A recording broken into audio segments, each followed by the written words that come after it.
What if the task you keep avoiding isn't the problem? The feeling attached to it is. Here's the misconception most people carry. Procrastination is a scheduling problem. Fix your calendar, fix yourself. But behavioral science has landed on a different, more uncomfortable conclusion. Procrastination is primarily an emotion regulation failure. Emotion regulation is the brain's ability to manage uncomfortable internal states.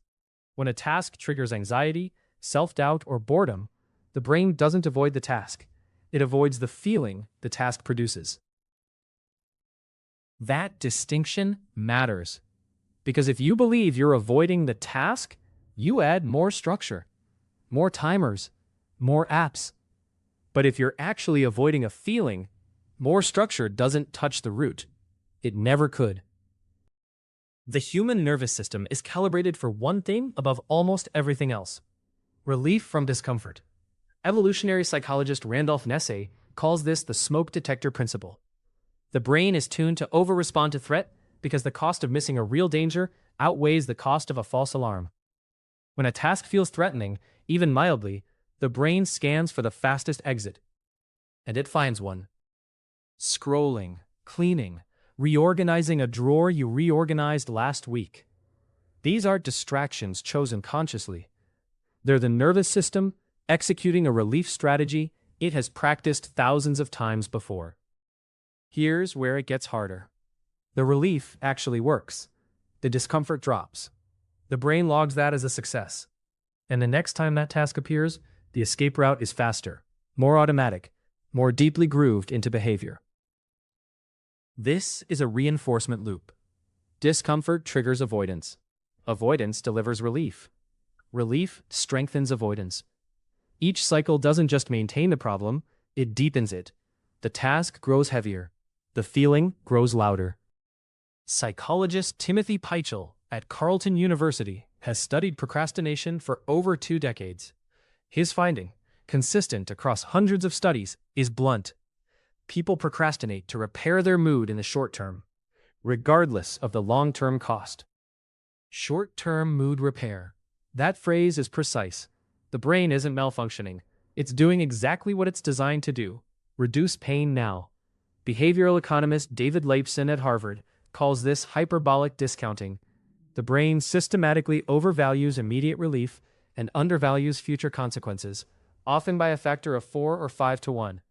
It has no built-in mechanism for weighing tomorrow against today. The most common advice given about procrastination, just manage your time better, is precisely wrong. Psychological science is frequently dismissed as obvious, but this finding cuts directly against that advice. Time management treats a symptom. Emotion regulation addresses the cause.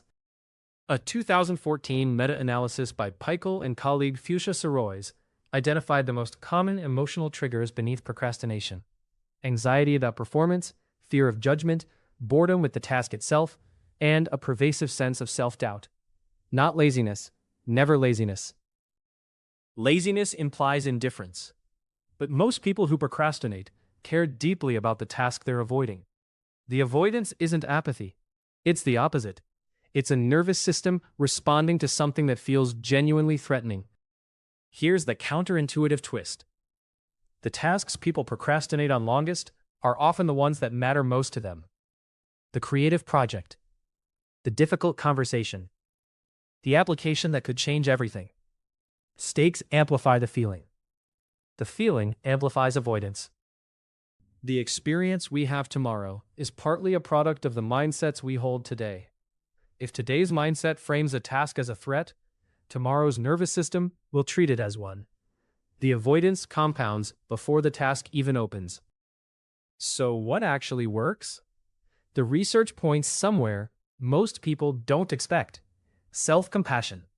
Not motivation, not accountability systems. Self-compassion, specifically the ability to acknowledge discomfort without amplifying it through self-criticism. That sounds passive, gentle, perhaps indulgent.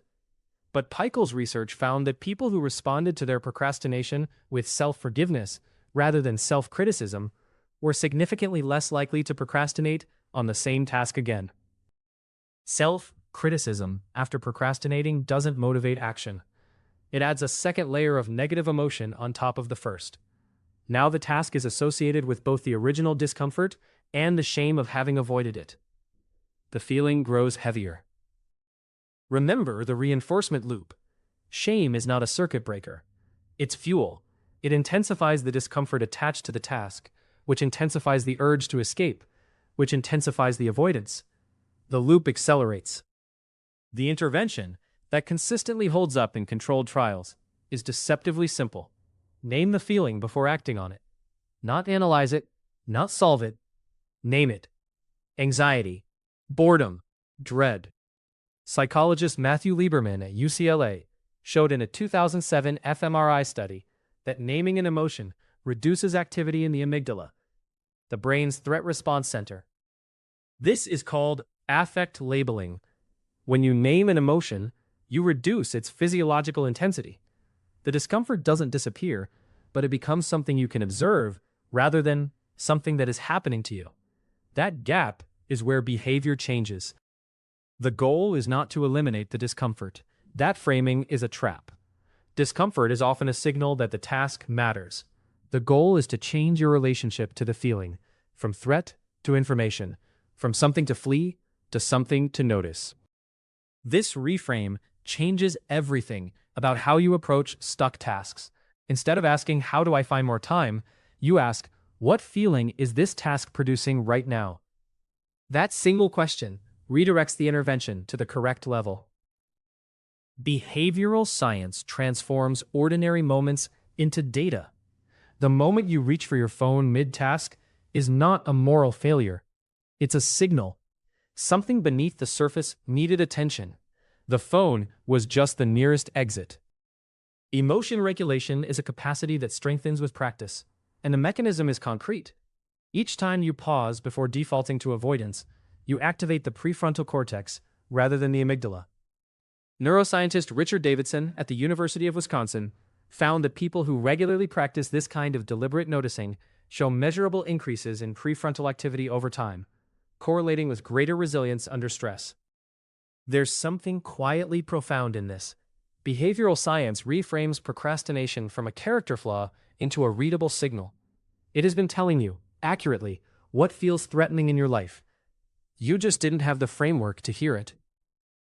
When you stop labeling yourself as lazy and start asking what feeling is driving this, the internal narrative shifts.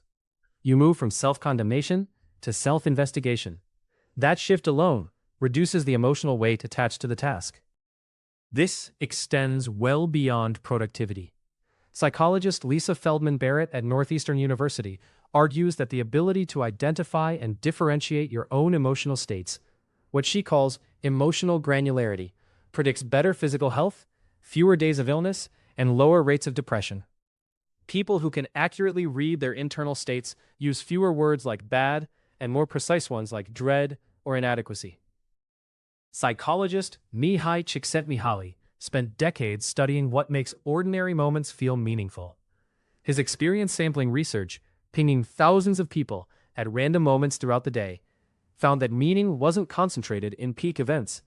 It appeared most reliably when people were fully present to what they were feeling, even in routine tasks.